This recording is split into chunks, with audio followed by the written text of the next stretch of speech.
Política na Veia, uma produção Carta Capital, Jornal GGN e Fora da Política não há salvação.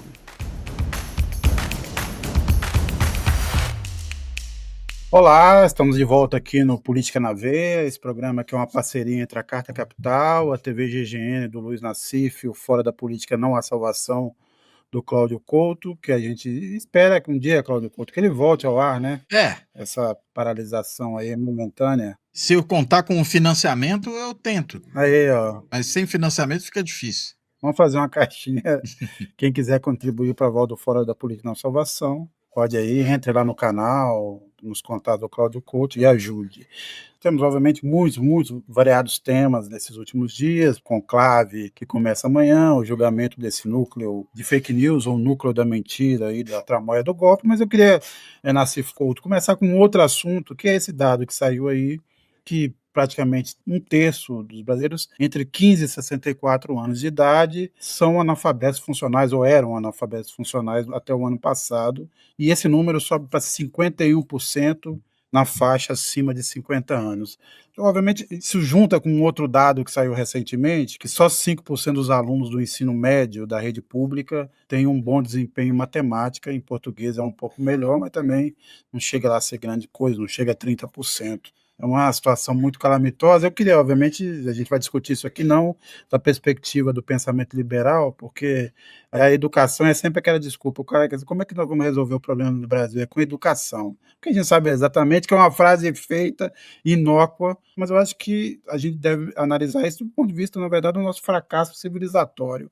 Acho que entre todos os vários fracassos civilizatórios do Brasil, que inclui, por exemplo, baixo índice de saneamento básico, talvez esse da incapacidade de educar, de fornecer uma educação à altura para a sua população, talvez seja o maior deles, não, Nassif? Ontem saiu o IDH, o Índice de Desenvolvimento Humano da ONU. O Brasil melhorou 5 posições em relação ao ano anterior, que não quer dizer muita coisa, porque continua abaixo para a China.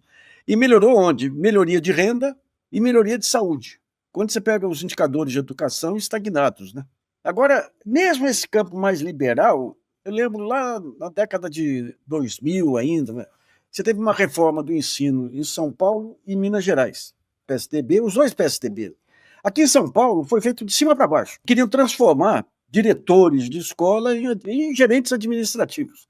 E você teve uma em Minas que, pelo menos a concepção era muito interessante. Primeiro, tinha que conquistar corações e mentes da escola. Tinha um processo de melhoria salarial acoplado a cursos de extensão. E esses cursos aplicados pela Universidade Federal de Minas Gerais. E você tinha algumas experiências que surgiram, muito boa. Quando você pega estados que têm bom desempenho educacional, o pessoal fala muito no Ceará. Piauí é um estado redondinho. E o que eles faziam lá? O que eles faziam era que a professora tinha que ter contato direto com as famílias de alunos. Especialmente em região pobre, a escola é a porta de entrada para a sociabilização dos familiares. O próprio MEC aí, ele tinha experiências muito interessantes, nem se diga no tempo do Haddad, mas mesmo posteriormente, que o que eles faziam? Você não tem uma fórmula única para a educação. Então eles pegavam experiências bem-sucedidas em vários locais, faziam uma galeria e estimulavam os professores, os diretores, tudo, a buscar naquelas experiências aquilo que poderia ser aproveitado. Mas tudo isso foi transformado, especialmente nesse período que vem depois aí de Temer e Bolsonaro, onde você passa a cortar tudo quanto é gasto social, gasto em educação e tudo. E daí você cria essa coisa maluca, né? Você pega o mercado, joga uma taxa de juros que arrebenta as contas públicas, qual que é a saída para o Brasil? Melhoria da produtividade, da qualidade do gasto público. Não, e além de tudo é a contradição, não, nós precisamos ter mais educação, mas o ideal é a gente cortar, é acabar com a vinculação de saúde e educação. Não, e tem uma coisa maluca aí que vem desde os anos 90 lá, que é o seguinte, se eu cortar a verba da saúde, eu vou tornar a saúde mais eficiente, que é uma maluquice, rapaz. Se você está desarrumado com verba, imagina sem verba, para onde que você vai? É o que você colocou, é o fracasso do Brasil como processo civilizatório, né? Não é exatamente econômico, porque isso é um erro. Mas assim, entre nós aqui, Nassif, o mais habilitado a falar sobre isso é o Cláudio Couto, que ele é professor, embora dê aula numa universidade que tem lá, vamos dizer assim, não é exatamente um recorte da realidade brasileira, mas mesmo assim imagina que ele sinta os efeitos desse processo ao longo do tempo. Não, Couto? Podia falar também das cotas lá também na GV, que é interessante. Aliás, saiu agora também um estudo recente recentemente sobre cotas, né, do Emerson Chervi, que é um professor da Federal do Paraná, mostrando como os alunos cotistas nas universidades eles têm um bom rendimento. Quando eles entram, eles têm uma defasagem muito grande em relação aos não cotistas, mas que no término do curso isso é compensado. Ou seja, mostrando que esse tipo de política de ação afirmativa é uma política que acaba produzindo, na realidade, resultados muito positivos em setores que estavam numa situação de exclusão. E é disso que se trata, em boa medida, também essa pesquisa que é feita aí, revelando, né, esse índice alto de analfabetismo funcional entre os brasileiros. Os pesquisadores atribuem boa parte disso ao próprio processo de exclusão. Não é só a qualidade da escola ou a falta, eventualmente, de qualidade da escola, embora isso também seja um fator, mas é também o fato de que muitos daqueles que fazem a escola formal eles vão, no fim das contas, partir de uma condição muito desfavorecida do ponto de vista do acesso à informação, da familiaridade com materiais, da capacidade de ter uma discussão em casa e tudo mais, e isso faz com que eles acabem ficando defasados ao longo do caminho, não criam certos hábitos, enfim, tudo isso conta. E tem um outro número muito impressionante nessa pesquisa, é aquele segundo o qual 12%, olha só, hein, 12% dos que têm ensino superior são analfabetos funcionais. Quer dizer, o que está se formando em parte do terceiro grau brasileiro, do ensino superior, se as pessoas saem da faculdade analfabetas funcionais? Isso significa, na realidade, que não só elas chegaram lá numa condição muito ruim, mas que a faculdade foi completamente incapaz de melhorar essa condição delas e, digo mais, considera que elas são pessoas que podem levar para a vida um diploma sem ser capaz sequer de fazer uma leitura de um texto e compreender o que ele diz.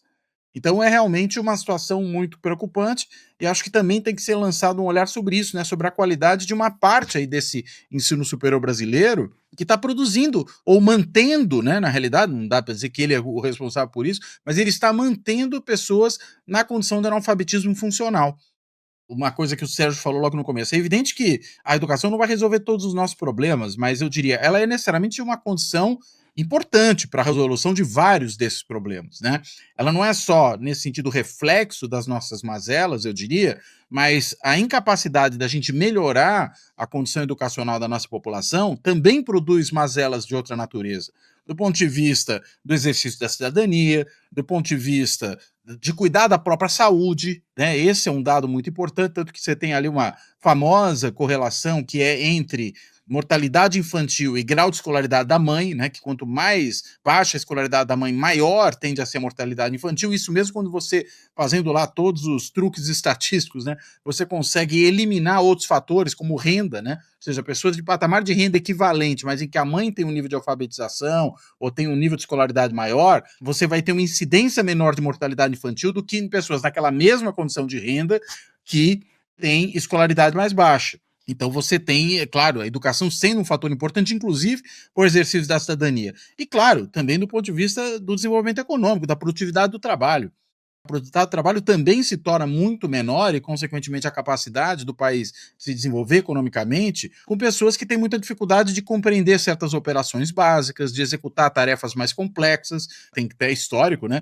De grandes multinacionais, por exemplo, a Samsung, há alguns anos, desistiu de fazer um grande investimento no Brasil porque percebeu que ia ter carência de uma certa mão de obra especializada que ela necessitava pelo problema educacional. Justamente uma empresa oriunda da Coreia do Sul, que é um país que teve ali, no início dos anos 70 até os anos 80, um brutal investimento em educação, que teve dois efeitos importantes, né? Claro, combinados a outras coisas. Combinado a todo um plano de desenvolvimento. Produziu um desenvolvimento econômico fortíssimo no país, um país que se tornou uma referência em termos de produção tecnológica, né, de indústria avançada e tudo mais. Isso um lado, e de outro, produziu ali toda uma juventude que foi fundamental no processo de abertura para a democracia na Coreia do Sul, né, que era uma ditadura, mas que com o aumento educacional, e o próprio movimento estudantil foi muito importante durante os anos 80 para isso, empurrou a Coreia do Sul no sentido da democracia. Então, claro, né, a educação é muito importante, não resolve todos os problemas, mas eu diria, ela é, sem dúvida nenhuma, parte da solução para grande parte dos problemas. Eu só queria lembrar que tem algumas ONGs aí que acham que o problema da educação no Brasil devia focar nos aspectos técnicos. Ou seja, querem formar apertadores de parafuso. Né? Tem aquele Instituto Alana, ele coordenou um estudo para ver onde que você tinha mais criatividade das crianças. Era justamente nos locais onde você tinha as escolas que tinham área de brinquedos, área que permitiam às crianças exercitar a imaginação. Aqui, quando você pega a prefeitura de São Paulo, entra o Dória, a primeira coisa que ele faz, fechar todos os parques, todas as salas de jogos da rede escolar aqui. E um outro ponto, essa questão de não entender o papel da filosofia, da sociologia, de artes, assim, na formação da pessoa. Eles acham que tem que ser matemática, tem que ser matérias duras aí, que não estimulam em nada a criatividade do pessoal. Quando você fala em criatividade, você tem que ter metodologia aí para estimular o sujeito a sair da caixinha, né? O que eles querem, não. O que eles querem é fazer que nem esse Zé Pastore, que é um horror o Zé Pastore. Que o Brasil, a qualidade do trabalhador é tão ruim aqui, porque o trabalhador num bar aqui no Brasil leva muito mais tempo para entregar o pedido do que num bar nos Estados Unidos. Ou seja, não é o modelo de gestão do bar, não é o trabalhador, né? 2 pontos sobre isso. Lembrando um ponto que o Cláudio Couto falou, desses 12% de analfabetos funcionais com curso superior, eu diria, Cláudio Couto, que boa parte deles está no jornalismo. Você está sendo maldoso com os coleguinhas, hein? Você está sendo muito maldoso com eles. Tá muito, tá muito. E o segundo ponto é que você tem vários problemas, mas esse problema do ensino médio brasileiro talvez é muito grave e ainda não foi atacado de uma forma mais eficiente, né? É ali que você perde muita gente que se desiste ou que é obrigado a trabalhar ou porque não encontra na escola um modelo que lhe sirva, esse buraco que se abre nessa fase. Eu acho que mereceria um projeto específico, entre tantos outros, mas esse mereceria um esforço que eu ainda não vi. Também tenho visto aí na Cificulto, nos jornais, a mídia de novo, com uma discussão sobre reforma da Previdência. Está pipocando aí para tudo quanto é lado, sobre o argumento de que tem uma mudança brutal no sistema de trabalho, quer dizer, o trabalhador formal não existe mais, tem um app, as pessoas tentando ser empreendedoras, você precisa mexer nesse sistema. Acho que desde o fim da ditadura a gente fez aí pelo menos umas 10 reformas, grandes ou pequenas, da Previdência em todos os governos. Também outro discurso dos liberais precisa fazer isso. Eu ainda acredito que um dia eles terão a coragem de fazer a proposta que é a solução do precipício. A gente leva todos os aposentados, joga do precipício, você resolve vários problemas. Você resolve o problema da Previdência, você resolve o problema da habitação, porque vai sobrar casa, as pessoas podem morar, e resolve o problema dos filhos, que não vão precisar mais visitar os pais no fim de semana para aqueles almoços, tal, pode fazer outra coisa da vida. Agora, é outro também que não se trata do problema central. Obviamente tem uma mudança grande, mas é sempre a mesma proposta da reforma previdenciária na CIF, que já dá no lombo de quem já foi punido nesses últimos anos, né? A gente só pensar em 30 anos o que aconteceu com o INSS em relação ao que a gente vê, por exemplo, dos militares, ou aposentadoria do juiz, ou de quem ganha muito dinheiro do setor público. Você pega o Supremo Tribunal Federal, comandado pelo grande iluminista Luiz Roberto Barroso, tirando todos os direitos trabalhistas. Então você tira o direito trabalhista, acaba com o emprego formal. Acabando com o emprego formal, reduz a contribuição para o INSS. Daí, o que ele propõe?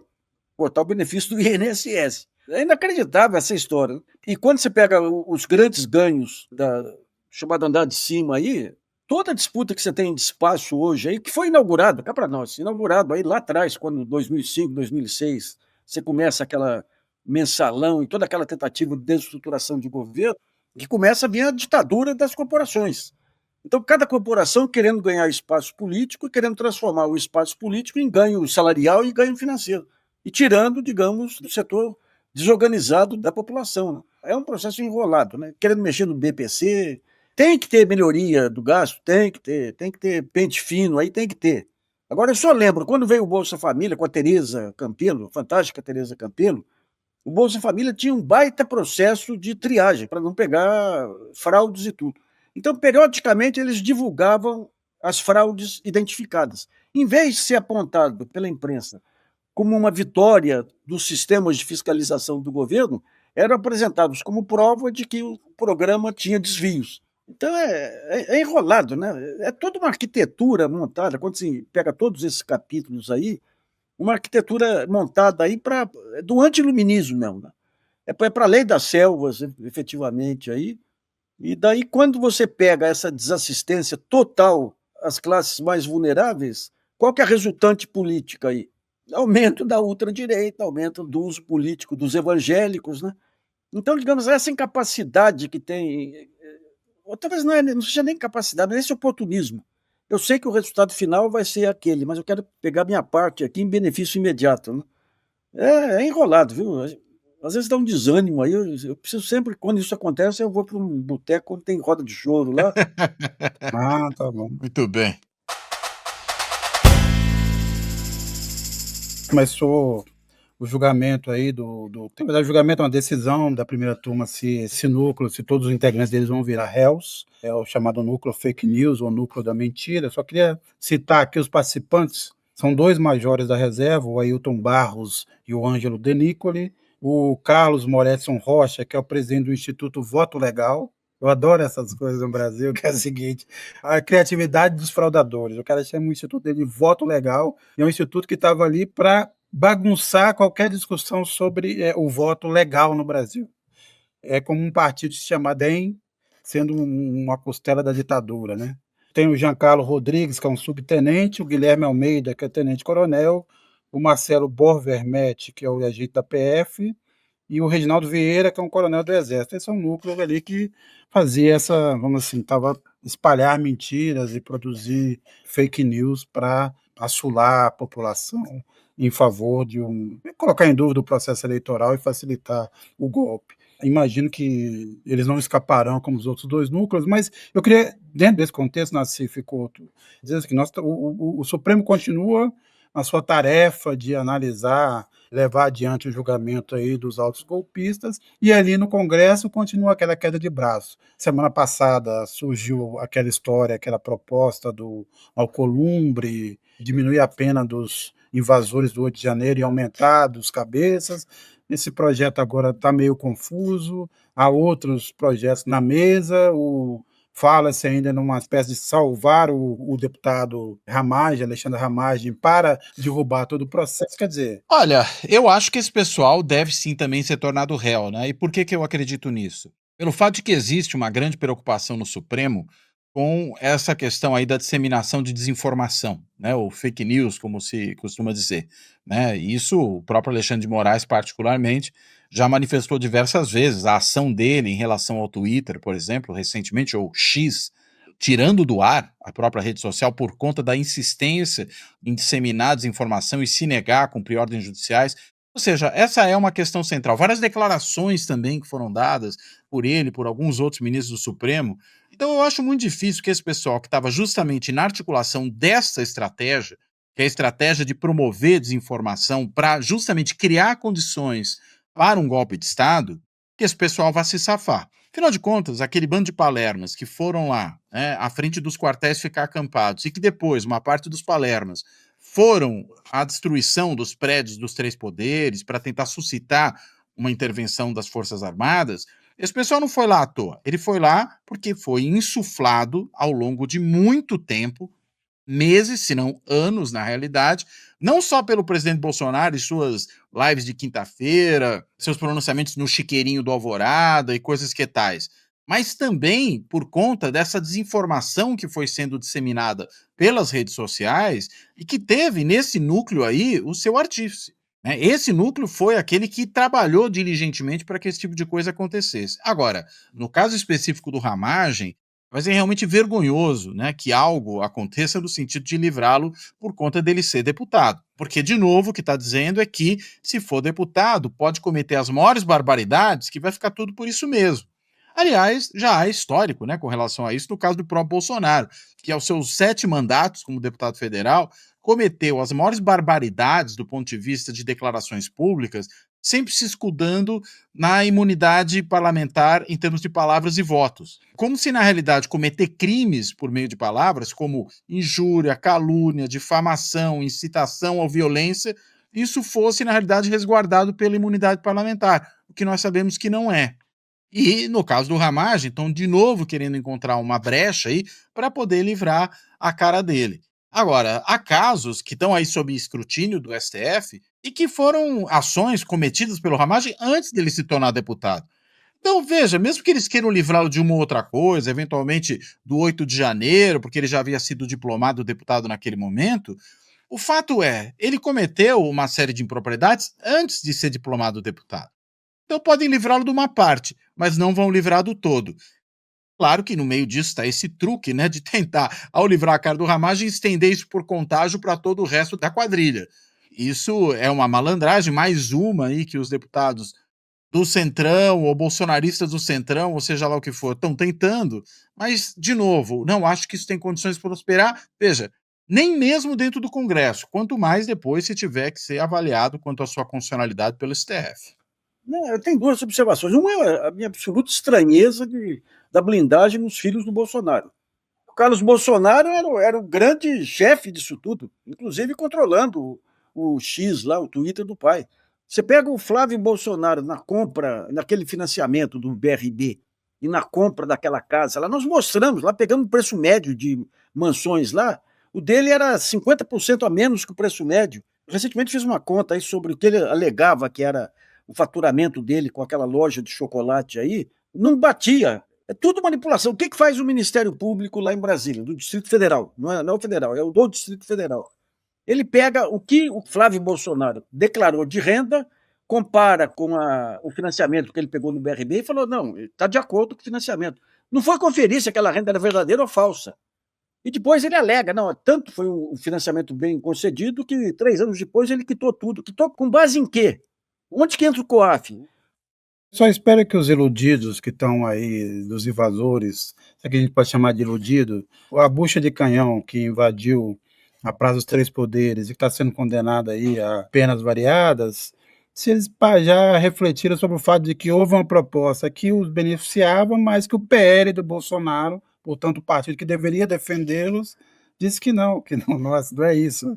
Na verdade, assim, teria ficado claro para eles que a pena e o que acontecer com eles não interessa, que interessa só salvar o Bolsonaro e a cúpula golpista, Nassif, ou não? Ou eles continuam lá acreditando que... Bolsonaro, ele, para despertar piedade, ele mostra as tripas de fora. Acho que um dos episódios mais pornográficos que eu já vi em toda a história do Twitter lá, do X, querendo despertar compaixão. Baita mamanjo daquele que foi presidente da República e tudo, querendo despertar compaixão. É um poltrão. Mas eles usam todo tipo de recurso, né? E a insensibilidade em relação a quem morre pelo caminho, isso é uma característica do bolsonarismo. Aliás, cá para nós, quando que vão investigar a morte do Bebiano? Que em tudo parecido com aquelas mortes do período do Silvio Frota, lá de Carlos Lacerda, sem querer comparar Carlos Lacerda, Juscelino, Jango.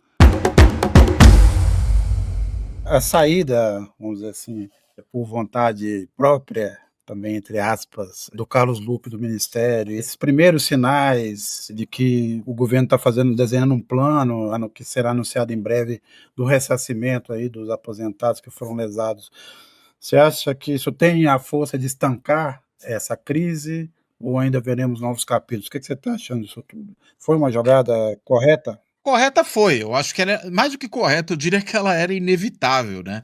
Não daria para manter o Lupe no ministério depois de toda a lambança que ele promoveu lá, porque afinal de contas ele sabia desse negócio há muito tempo e não foi capaz de ter atitude alguma. É no mínimo, uma revelação de uma imensa incompetência, uma imensa incapacidade de gerir o ministério. E a saída foi essa de indicar o secretário executivo dele. O que tem um lado meio curioso, né? Porque afinal de contas, o secretário executivo, e é disso que se imagina, né? Quando se fala de um secretário executivo, né? Estava lá também o tempo todo, né? Ou seja, não foi só o Lupe que não tomou atitude, foi também o secretário executivo, que não fez nada que precisava ter feito para evitar que esse negócio continuasse do jeito que foi. Mas, enfim, pelo menos não tem a visibilidade que tem o Lupe e a substituição, de alguma forma, dá uma satisfação à sociedade, né? Agora, eu imagino que muita coisa ainda tende a aparecer, porque as investigações estão em curso, né? E a gente sabe que quando essas investigações vêm a público, raramente elas vêm a público já com todos os fatos ali presentes. Você tem coleta de documentos que não foram todos analisados, você tem coleta de material eletrônico, né, de computadores, celulares, que também não foram todos eles analisados. Você ainda pode ter testemunhos que tragam novas informações para esse processo. Eu acho que isso ainda é uma situação que vai render dores de cabeça para o governo. Sem falar na possibilidade, que a gente não sabe o quanto isso vai ou não se viabilizar, de haver uma CPMI no Congresso sobre isso. E se houver a CPMI, aí vai também criar para a oposição a oportunidade de ficar batendo bumbo.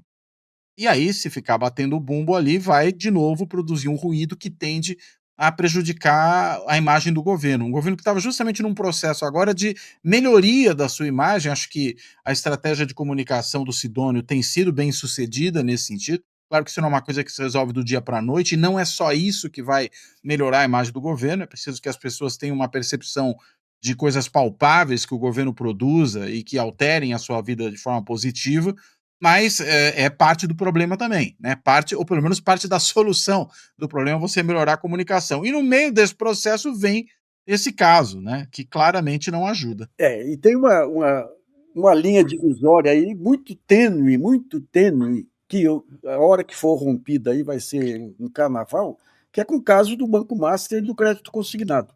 Ontem eu escrevi um artiguinho pequeno lá falando desses imbricamentos, Banco Master, crédito consignado e esses descontos, que está tudo dentro do INSS.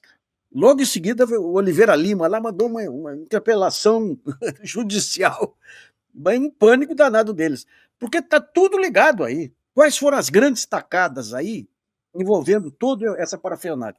Essa tacada passa pela Câmara, com o apoio do Centrão, depois o crédito consignado, e mesmo o INSS passa pelo TCU, com a participação do Haroldo Cedras lá segurando o inquérito, passa pelo extraordinário poder político do Master, fazendo com que o Roberto Campos Neto permitisse ampliação dessas jogadas dele até dezembro, só em dezembro que o Banco Central entra, já sob nova administração.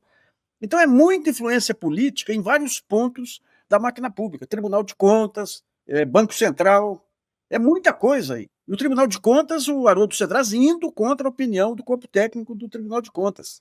Então, quando você olha tudo isso aí, fala, mas quais são as relações? Qual é o ponto em comum entre todos eles aí? Você tem aquele senador do Piauí aí, que é o cara que é ligado ao Banco Master aí. É o Ciro Nogueira, Ciro Nogueira, presidente do PP. o Ínclito. Grande Ciro Nogueira. Tem todo o histórico de ligação dele com o Banco Master também. Então você tem várias pontas. Você tem o Centrão em cima disso, algumas centrais sindicais em cima disso, aventureiros de toda espécie em cima disso. É muito dinheiro, mas tem que levar em conta as duas pontas, que é o golpe do crédito consignado e o golpe do desconto dos aposentados aí. Quando juntar esses dois pontos aí, nós vamos ter talvez o maior episódio de corrupção da história do país. Vai fazer a Georgina parecer coisa pequena aí perto desse golpe. Vai ter que juntar as duas pontas, o golpe do crédito consignado e o golpe do desconto nas aposentadorias. Os primeiros cálculos da Polícia Federal, 8 milhões de aposentados lesados nessas operações que começaram antes de 2019 e se estenderam até recentemente. E, além de tudo, o governo agora tem que tomar cuidado para evitar o golpe do golpe, né, que já está se espalhando por aí. Gente oferecendo adiantamento para os aposentados ou pedindo desconto, quer dizer, tomar o cuidado para que esses aposentados não sejam lesados duplamente, né, porque se tem algo que prospera nesse país é a indústria do golpe, né, impressionante como ela cresce. E você vê que a gente tem golpes para todos os gostos, né, o Sérgio? Todo. Tem golpe de Estado, tem golpe no INSS, tem todo tipo de golpe. O que não nos falta é golpe. Bem, o Lula vai começar essa viagem pela Rússia e depois China. O Lula, instruído em grande medida assim, pelos técnicos do Itamaraty, evitou, vamos dizer assim, entrar de cabeça numa relação mais profunda com a China.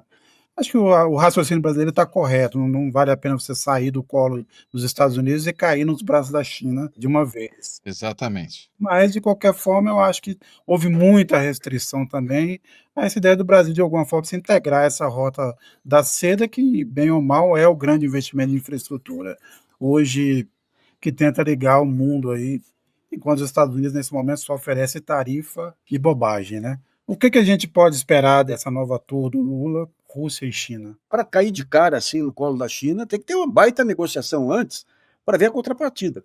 A Rota da Seda, que é fantástico, vai abrir um baita caminho entre o Brasil e a Ásia. Mas quando você tem indo para lá só commodities e para cá os produtos industrializados, você tem que ter um monte de regras antes aí para a vinda das empresas estrangeiras para cá. Mas o ponto central é que você tem que definir as regras do jogo. O que o Brasil ganha com isso? A contrapartida. Nós tivemos, essa semana foi pouco falado aí, mas nós tivemos um feito aí que a Bosch, alemã, transferiu para o Brasil o seu principal laboratório de pesquisa. Porque você tem a Europa órfã dos Estados Unidos querendo se posicionar, você tem a Rússia querendo entrar no jogo, você tem a China querendo ampliar. E o Brasil é a bola da vez nesse momento. Pela energia limpa aí, por ser a porta de entrada para o chamado Sul Global, por ser um fator relevante na geopolítica desses países todos aí para equilibrar, digamos, o isolacionismo dos Estados Unidos, né? Agora vai sair uma política para terras raras. O governo vai exigir o BNDES para financiar, e vai exigir contrapartida de trazer produtos acabados. Mas onde que entra o capital nacional? Mas quando você olha as grandes empresas aí, os grandes setores, são incapazes de fazer uma articulação produtiva, digamos assim, né?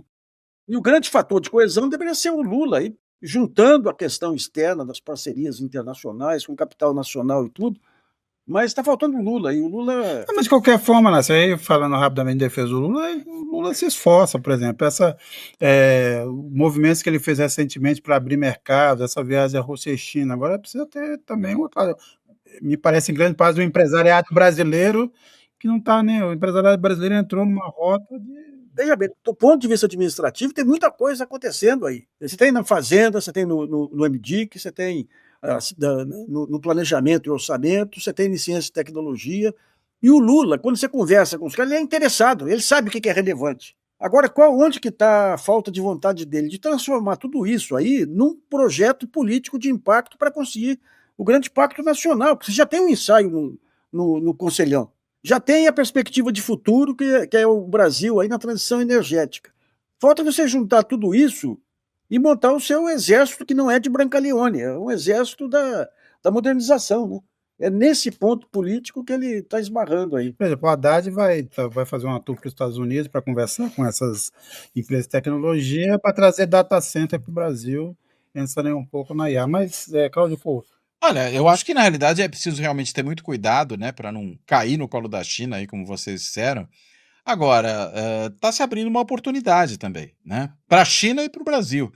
Para a China, porque, claro, né, com essa política externa deslocada do Donald Trump, que está criando inimigos para tudo quanto é lado, está alienando parceiros antigos, né, no caso da Europa, isso é nítido, produzindo até oportunidades também, em alguma medida, para os europeus. Você veja o caso aí da tentativa de atrair cérebros que os europeus estão fazendo do ponto de vista da estrutura universitária, né? Porque já que há uma perseguição a pesquisadores e professores universitários dos Estados Unidos, de repente eles podem ter, ainda que talvez ganhando um pouco menos, um porto seguro para trabalhar na Europa, né? Onde a relação com eles é outra. Muitos deles, inclusive, são europeus que foram para os Estados Unidos, podem ter, nesse caso, a oportunidade de voltar, né, para o seu continente de origem. Então, você tem aí um mar de oportunidades que está se abrindo. E uma dessas é realmente estreitar relações com a China, no sentido de dizer, olha, nós temos aqui oportunidades de investimento interessantes, e os chineses mesmo colocando, nós somos parceiros confiáveis.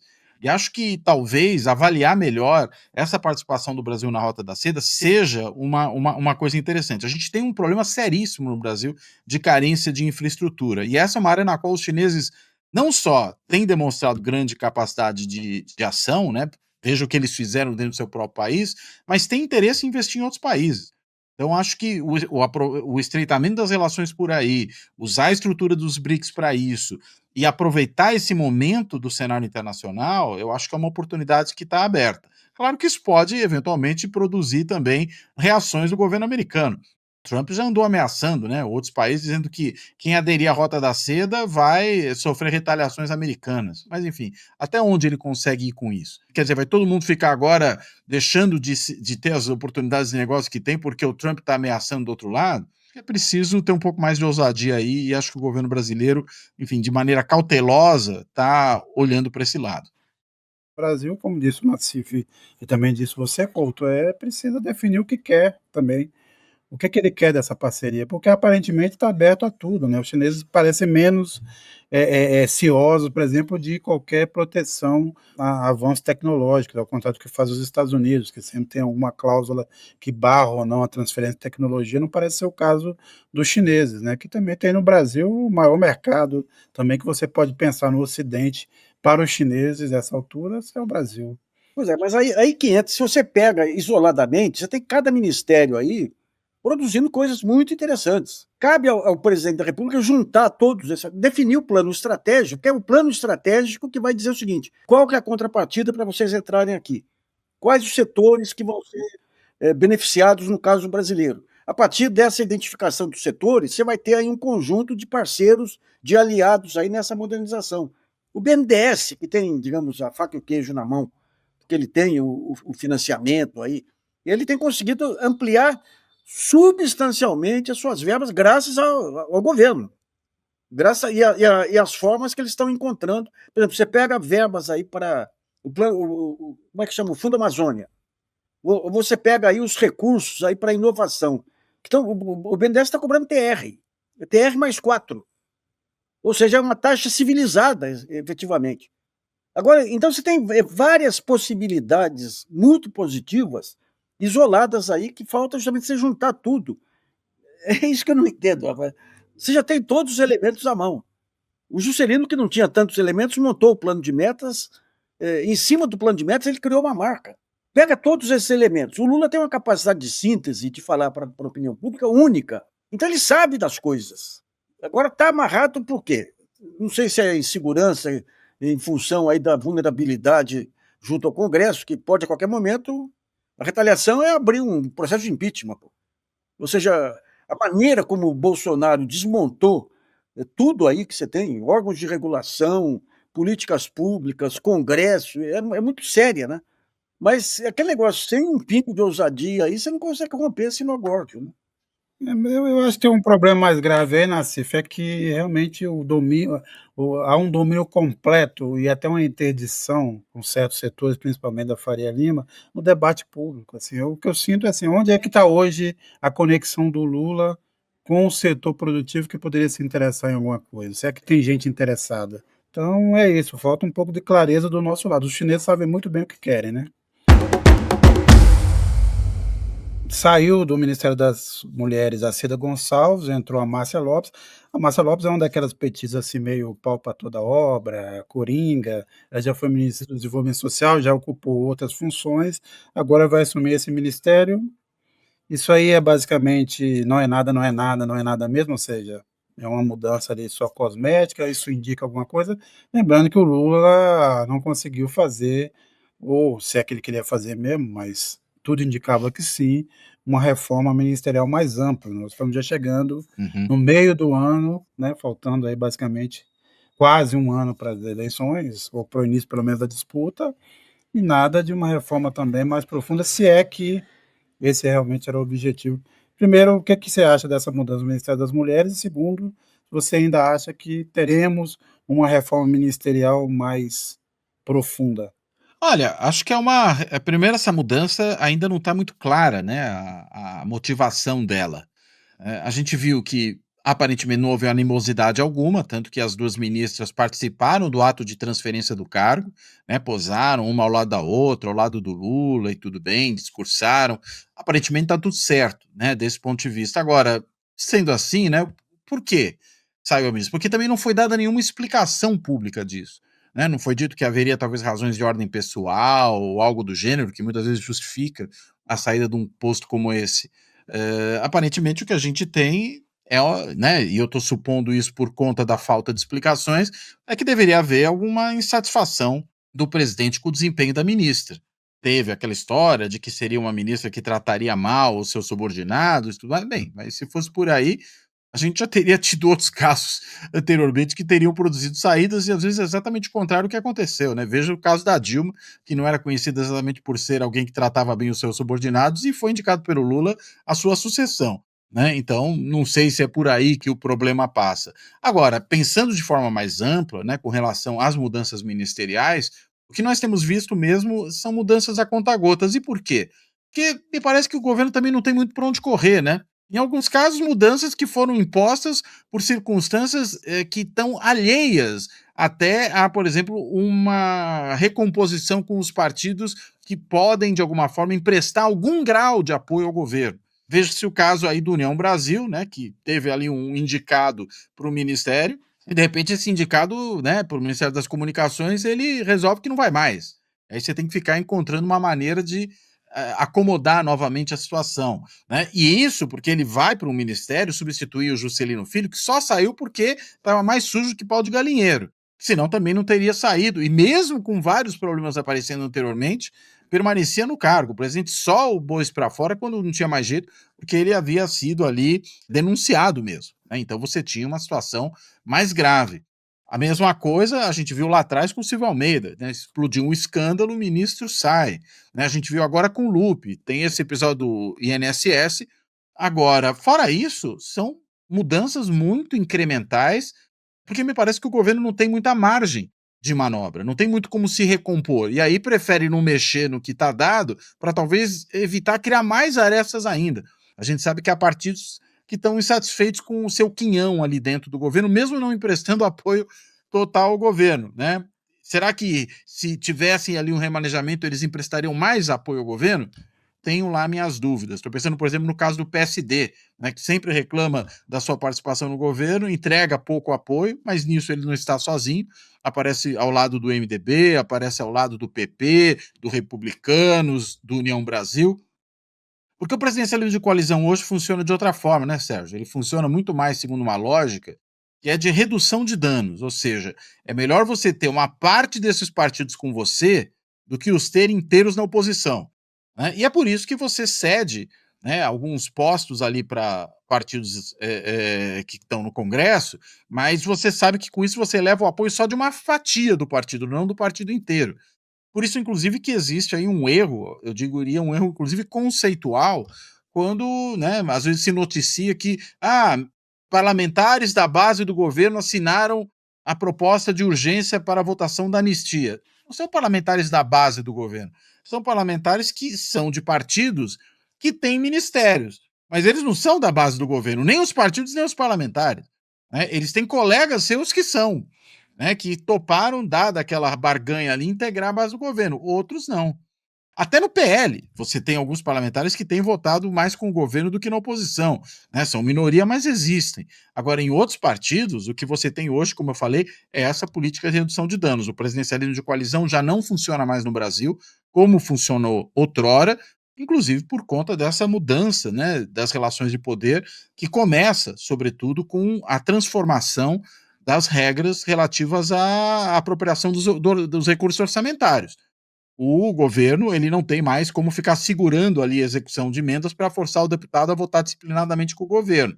Muitos ali diante disso, né, como tem recursos a rodo à sua disposição, fazem o que bem entendem, porque inclusive falam, bem, não dependo mais do governo para ter acesso a recursos. Então, vou seguir a minha consciência, votar de acordo com as minhas preferências políticas, ideológicas, dos meus financiadores de campanha, da minha base eleitoral, né, sem me preocupar em satisfazer o governo para ter ali acesso a algumas migalhas. E aí a importância mesmo relativa da distribuição desses postos ministeriais diminuiu.